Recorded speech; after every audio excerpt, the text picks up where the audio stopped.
The Detroit Lions are staring down a massive challenge as they prepare to face Patrick Mahomes and the Kansas City Chiefs, and their defensive backfield might be stretched to the breaking point.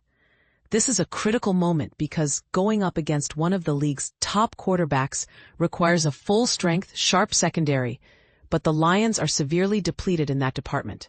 Already, the Lions know they'll be without their two starting cornerbacks, DJ Reed, who is on injured reserve, and Terrion Arnold, dealing with a shoulder injury.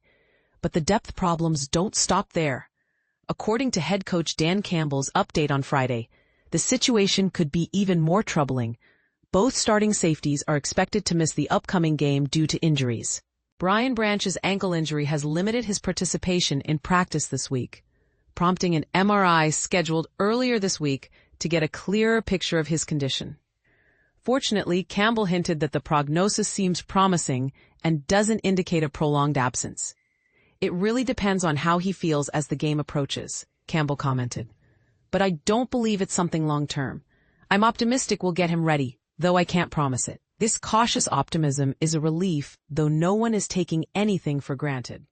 Kirby Joseph, who currently leads the Lions in interceptions, faces a more uncertain outlook.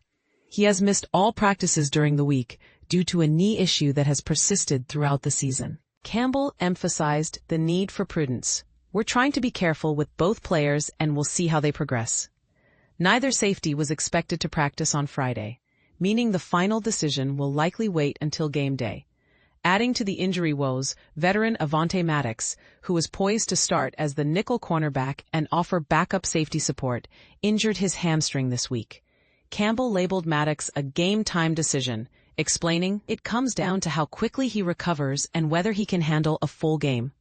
To compensate for the rash of injuries, the Lions have been busy bolstering their defensive backfield through roster moves.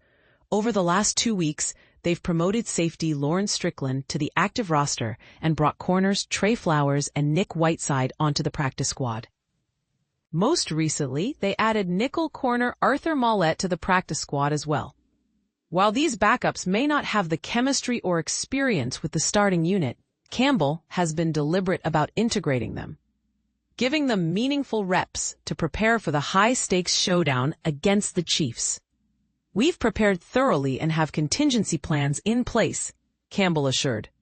"If the injured players are ready to go, that's fantastic. But if not, we have capable options and will adjust our game plan accordingly." But here's where it gets controversial. Can the Lions' patchwork secondary realistically hold off a prolific offense led by Mahomes with so many key players sidelined? Is relying on less seasoned backups a viable strategy against the Chiefs' high-octane attack? Or is Detroit setting themselves up for a tough night? Football fans and analysts alike will be watching closely, and the debate is wide open. What do you think? Can this depleted defense rise to the occasion? Or is this matchup a lost cause before it even starts? Share your thoughts and let's get the conversation going.